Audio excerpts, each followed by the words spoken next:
Breakfast Beat on 91.3 FM. Your voice in the morning. So, in light of it being Workers' Day today, we've decided to look at what this means for employers and, how do they deal with some of the challenges they face, and more so, what are some of the challenges they face. I caught up with Gerhard Papenfus, the CEO of National Employers Association of South Africa, and he gave us a good understanding in terms of what the minimum wage means for employers and how do they deal with the challenges they face. So take a listen to this. When you get back, we're going to continue with Breakfast Beat. Stay tuned. Gerhard, good morning. Thank you for chatting to us. Let's start by finding out a bit about you. I believe you are the CEO of National Employers Association of South Africa. That's right, Nashma. We are a very prominent organization representing business. Human resources and industrial relations it's a huge focus area. Employment law, collective bargaining, and even beyond that. I think we're playing a leading role in South Africa in the area of employment law. And as a body, do you offer support and sort of assistance to employers across South Africa with regards to understanding their rights? To employers, absolutely. I mean, we represent business in, amongst others, labor disputes. So that is a huge focus area. We, on all levels, we represent business on all areas, and the area of labor law is it's very much a focus area. It is National Workers' Day, and in keeping with light of that, as employers, what are some of the challenges that employers generally face? Employers, we operate in South Africa in a global environment, and it is a new playing field in the world we live in. We compete with not only with employers in South Africa, but employers worldwide. Whilst we are restricted in many areas, and that differs from industry to industry. We also compete with products being imported. So whilst we manufacture, in some cases, employers manufacturing here. It's cheaper to import. So, that is a crisis that we find ourselves in. Manufacturing is a very, very, very important job giver, employment creator. But with the moment people start importing, manufacturing jobs is exported. And a problem that we have is, on the one hand, we are fixed into a situation where wages are prescribed in South Africa, whereas if you import, you're not subject to those wages. And in some cases, it's simply, if you continue manufacturing, you're forced out of business. If your competitors stop manufacturing and importing, you have no option but to do that as well. Otherwise, you simply cannot compete. And that is why we have unemployment. Well, that is a very important reason. So, when people blame employers sometimes for paying too low wages, they must understand that employers can't just pay wages on a level that they wish to. There are market-related factors that determine what wages you pay. So, just to repeat the point, I can pay a wage of 50 Rand an hour if I want to pay it. But if my competitor imports a product, and because of me paying 50 Rand an hour as a wage, I simply cannot manufacture anymore, more because people are starting buying the imported product, I either have to reduce the wage to make it more competitive and to make the product more market-related, or I'll have to close my business or simply start importing as well. So that is a crisis. And so, there are a lot of factors determining the payment of wages, which people don't necessarily always understand. When people say employers pay too little, it's easy to say that, but there's market factors that determine wages. So, and I'm focusing specifically on the issue of wages because it is, after all, Workers' Day, and the issue of minimum wages is very, very, very relevant at the moment. This is one big issue. But I'm raising this just to create awareness of the fact that it's not that easy just to pay. It's simply not possible to pay. That's one of the areas. We are living in a global environment where, we are competing with products being manufactured in China and in Vietnam, in Kenya, over the cross the border in Swaziland, and in Lesotho.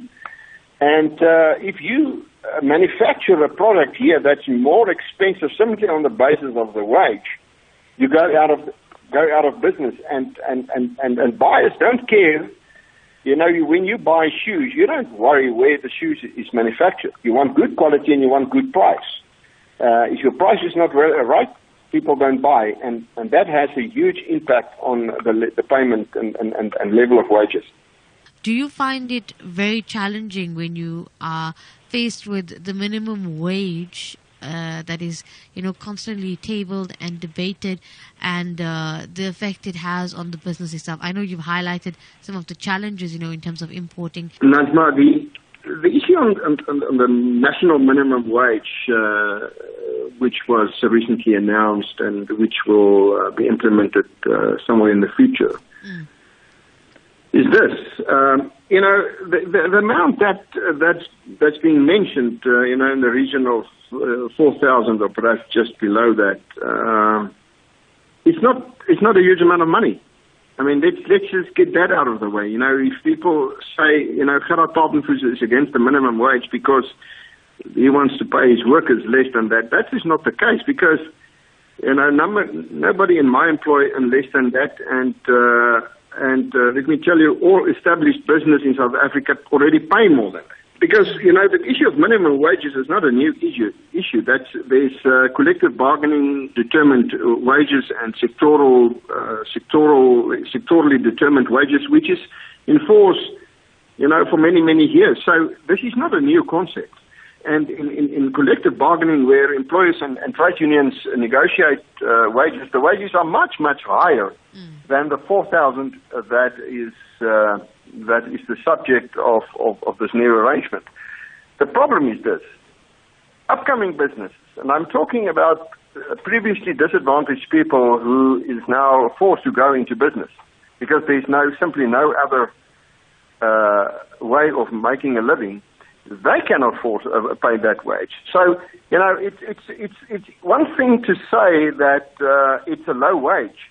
The problem is there are people that find it extremely hard to pay that wage. And you can, in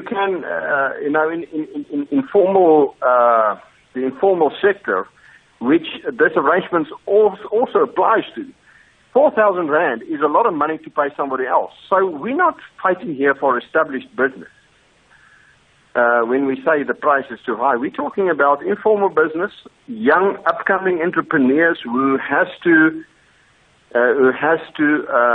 find a way to make a living. For them to pay that wage it's almost impossible. And they say that 56%, I think that's what they said, or 53% of South Africans are being paid below that amount. Now, the moment you say that, what it means, and I mean, it's shocking, and how do you get by on that amount? But the moment you say that, it means that 53% of people's salaries will have to be increased to get to that level. And I say it's not going to happen. So what will happen is that people will either dismiss employees, retrench them, or will simply not employ them, or reduce their businesses, reduce their working hours. So that is the problem. And the issue of unemployment in South Africa is a bigger problem than the issue of low wages. With an unemployment, official employment rate of 26%, and we know that's only the official rate. The unofficial rate is double that. It is more important to get people into work than to pay a high wage, because once you're in a job and the employer wants to retain your services, he'll pay you more. So from the established sector, the minimum wage is actually completely irrelevant because people are paying way beyond that already. And on that point, I know you've made a very strong point there in highlighting some of the conditions employers are faced with and the decisions they have to make to accommodate that. Do you perhaps find that as a result of now this recent announcement, that employers will even be forced to sort of, instead of employing someone else and, going through the mill of paying them a particular fixed minimum wage, they would now put on an extra workload and give a job for 2 people to 1 person to handle.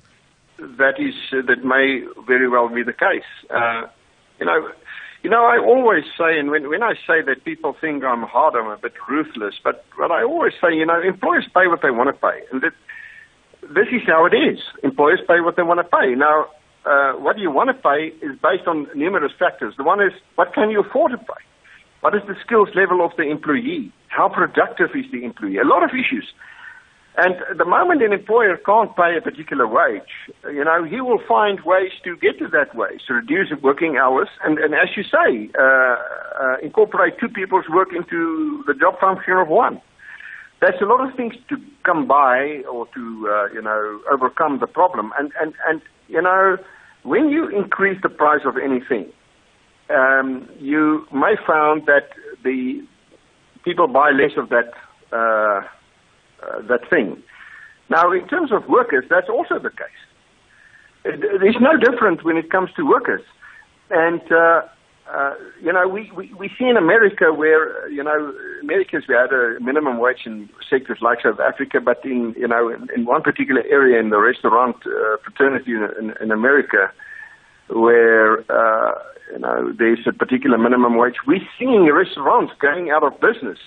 And the number of people working in restaurants losing their jobs in America is quite huge. So I'm using that as an example to say that it, in my view, is not the answer to the problem. You're not relieving poverty. Because what's happening here is that where you have a household or a family, extended household of 10 people and 1 person works.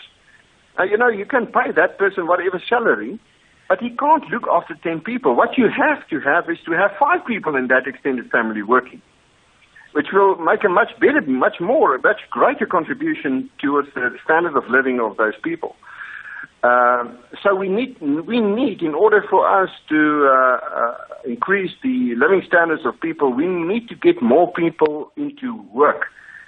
Because, when they say there's the problem of, poverty and the discrepancy between the payment of the rich people and the poor people. But unemployment is the biggest driver of poverty and inequality. Unemployment is the biggest driver, not the low wage. It is unemployment. If you have to share your salary with 10 other people, there's not much left. So you want your brothers and your sisters and your parents all to work, and I think when you do that and the economy starts to grow, we will sort out this problem. The problem that we're having is with all the regulation, we find employment being increased and not reduced. And that is a huge social and socio-economic dangerous situation we find ourselves in. Now, as a closing note, Gerhard, maybe you can comment and leave other employers with a message on Workers' Day, because ultimately employers are workers as well. The day you go into business, one of the things that you do is you take it upon yourself to employ people. And I tell you, that is one of the pleasures and one of the joys of business is to pay workers. That's a joy. It is not something that is difficult. It's actually a joy. And there is a moral obligation on each and every employer in South Africa to treat your worker well. Treat your workers well. And what that means is within your means.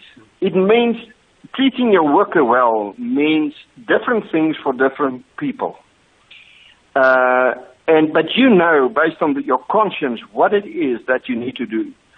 I mean, we can't live in the luxury of the world whilst our workers live in utmost poverty. And if it's at all possible, give them the best you can. Treat your workers well. Thank you so much, Gerhard. Such great words coming from you. Thank you so much and all the best to you. Thank you for having me. Thank you. You as well. Bye-bye. Breakfast Beat on 91.3 FM. Your voice in the morning.